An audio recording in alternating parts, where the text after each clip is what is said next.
The Chozos are a benevolent bird people race that adopted Samus at an extremely young age when she was orphaned by the space pirates who attacked her home planet, Planet K2L. Ever since then, Samus was raised as one of the Chozos and as such was also trained as a warrior. But I have reasons to believe that this is all but a farce, a lie. We've been duped, bamboozled, schmackeldorn. That's not even a word and I agree with you. And I have the evidence to support this. And at the end of this video, I will make you into a believer as well. So hang around and find out, as you will be enlightened on finding out the truth on how the tragic past of Samus was actually set up by the Chozos so that they may kidnap Samus. In order to understand everything, we need to first look into the past. Samus was a resident from the space colony on planet K2L when she was just an infant. Her parents and the colony specialized in mining a special ore that was an essential ingredient to activating the Chozo secret weapon, the Metroids. This ore is called a fluorite. When Old Bird and his crew first arrived at planet K2L, they tried to negotiate with Rodney Aran, but the negotiation failed, as ore of fluorite are reserved for the space caravans. The Chozos have no choice but to leave. But shortly after the Chozo vessel have left, the space pirates attacked planet K2L, because they happen to need a fluorite as well. Never explained why, mind you, they just need it. And so with this, the space pirates attacked, but through Rodney's sacrifice, he blew up the power plant, taking just about every single pirate with him, most of them, but Ridley survived. The Chozos returned later on to find no human survivors except for one, Samus Aran. Through compassion and charity, Old Bird took in the young Samus and raised her to be one of their own. And many years later, Samus became a warrior, and the Chozos also managed to bring the Metroids alive. Let's look at some of the suspicious behavior so far. The first one is how we are led to believe the space pirates have been following the Chozos ship, but for such an advanced species, such as the Chozos themselves, I don't see how they don't have basic sonar to detect nearby ships stalking them. They didn't even have basic cloaking system for their ship when they were trying to swindle some of fluorite. Second is the timing of the incident. Just when the Chozos left, planet K2L were immediately attacked by the space pirates, but the Chozos didn't return until the aftermath of the incident. It's almost as if they planned everything from the beginning. If the negotiations fail, they have no choice but to use violence to obtain the fluorite. And this is exactly what happened. We know the Chozos managed to obtain a fluorite in the end, because they were able to bring the first Metroid alive. But after the K2L incident, it never mentioned where the Chozos could have obtained a fluorite, but perhaps it could just be a golden opportunity. The colony is no more, and yet there's an abundance of fluorite.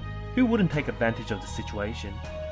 But these aren't the only evidence to suggest that the Chozos are sinister in nature, because later on in the story, we learn that the Chozos cannot wish violence or use violence onto others because of a mental block that they have that would cause them severe pain if they tried to. They first obtained this mental block when they crash landed onto Zebes hundreds of millennia ago on their wrecked ship. We can see the mental block coming into effect where Grey Voice was in very noticeable pain when he was trying to attack Mother Brain. But I have reasons to believe the mental block isn't real. First of which is because of an event that occurred in the very same manga at chapter 2. Samus found some pretty flowers down at the valley in planet Zebes, but are highly poisonous. When Grey Voice found out about it, he did what any normal person would do. He burned down all the flowers, but Grey Voice didn't do just that. He also burned down the pest that brought these flowers along with them, the Ionoferia.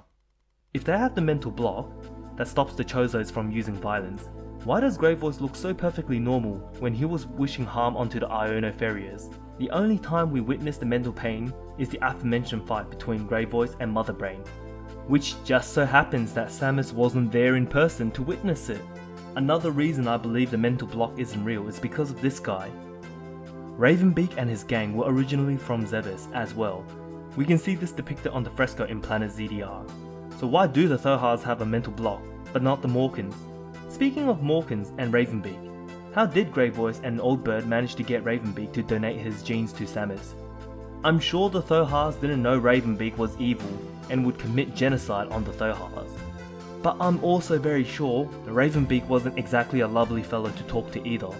Ravenbeak desired power above all else, while the others are peacekeepers. Something is definitely very suspicious if you ask me. So this is now established that the Chozos are not as peaceful as they seem. But then why did the Chozos want to kidnap Samus in the first place? What use is a human girl to a group of highly advanced bird people? Well, this is the very same advanced group of bird people that are dying from old age. And due to their infertility, their race are slowly but surely going to extinct. It just so happens that there's another intelligent species, but also breeds like rabbits. At least they breed like rabbits compared to the Chozos. They are the humans. So why not kidnap a little girl and inject some bird DNA into her, so that they can ensure the survival of their superior genes? It could be any girl though. Why Samus in particular? This is because Samus is the entrusted one, who will defeat the worm one day, otherwise known as Metroid Prime. The Chozos of Talon 4 may not be related to the Chozos of Zebes, but they are neighbour enough that they should be able to communicate with each other, as both planets orbit around the star FS-176. 50 years ago, before disaster struck Talon 4, many Chozos of Talon 4 gained the ability to peer into the future. Some come into fruition, while others are but a possibility that never occurred. However, one such future did occur, and that is when the Leviathan struck Talon 4, spreading Vaison throughout the planet, causing the planet to die. The Chozos tried to contain it with little success, but through the dark prophecies also come a shining beacon of hope. That hope came into the shape of a human, the one they titled as the Entrusted One. But time is of essence, and though the prophecies told of a herald who will vanquish the Blight, these same prophecies are but a possibility that may or may not occur. With the planet dying, destiny cannot be left to luck. The surviving Chozos of Talon 4 left very powerful weapons across Talon 4, so the Entrusted One can one day use it in the future.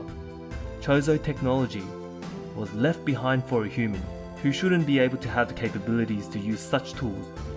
Samus, being the only human who can use the Chozo technology due to her DNA alteration, because the Entrusted One did not happen through sheer luck, or due to a prophecy coming into fruition by chance. The Talon 4 Chozos took matters into their own hand to ensure this future is secured. The Talon 4 survivors must have went to planet Zebes and had the Zebes Chozos to enact on their plan to kidnap a girl in order to ensure the survival of their species and the planet. So that's all the evidence I have for supporting the theory that the Chozos kidnapped Samus, but let's look at some of the counter evidence that may throw this theory out the window. That's mostly covered in the manga. If the Chozos really sent the space pirates to attack the space colony K2L, why are there dialogues that support the Chozos weren't aware that Ridley found the planet by quietly following the Chozos? Better yet, why does the narrative present the Chozos as good people then? All of this was since at the very beginning, a retelling from Samus' memories on chapter 1. This is Samus' recollection of the event, and so to her, if the Chozos told her that that's what happened, then who's to say the Chozos are wrong, when they are the very same people who saved and raised Samus? This is also why Samus believed Grey Voice had mental block when he was fighting Mother Brain. She wasn't there to witness the fight. Who's to say that he didn't have a mental block? But in the places where Samus did witness the event, such as the Ionosphere, Grey Voice didn't suffer a mental block at that moment.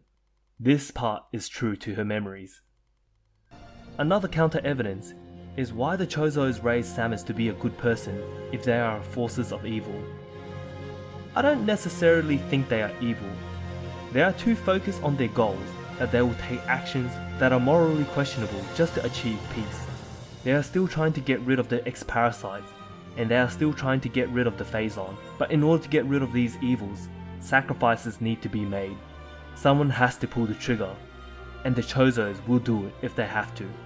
Much like when they neglected Samus' feelings to save their Ionospheres, just for the greater good. And that's the end of this theory. It's a hell of a roller coaster for this one, and there are likely to be more plot holes here and there with this theory, so feel free to bring it up in the comment section, and I will try to cover up those plot holes as best as I could. But if you already watched this far in, and you've enjoyed the theory thus far, try checking out my other videos. such as Phantom being the mastermind of everything that occurred, or even ZDR Kraid being the same Kraid from Zebes. With your support, it motivates me to create more videos. Thanks for watching and I'll see you next time. Bye for now.